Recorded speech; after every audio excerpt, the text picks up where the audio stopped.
ABP আনন্দ GST কনক্লেভে আমাদের সঙ্গে রয়েছেন market expert mister Anirban Dutta. Welcome to this show.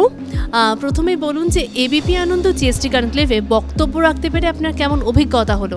দেখুন, এটা খুব সময়োপযোগী একটা অনুষ্ঠান এবং এবিপি আনন্দকে ধন্যবাদ এরকম একটা অনুষ্ঠান করবার জন্য, এবং এই অনুষ্ঠানের মাধ্যমে বিভিন্ন লোক যারা এবিপি আনন্দের পর্দায় চোখ রাখেন তারা কিন্তু উপকৃত হবে।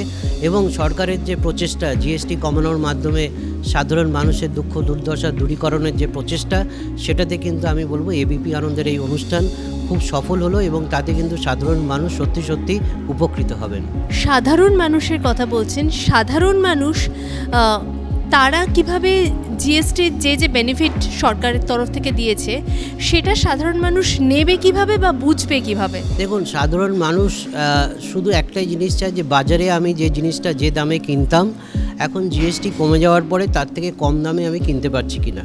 এবং যতদিন না এই জায়গাটা আমরা দেখতে পাবো যে মানুষ আগে যে জিনিসটা যে দামে কিনতেন, যে পরিমাণের কিনতেন, সেই গুণগত মান সেই পরিমাণের জিনিস মানুষ যদি এখন কম দামে পান, তাহলে কিন্তু এই জিএসটি কমানোর সার্থকতা মানুষ খুঁজে পাবে।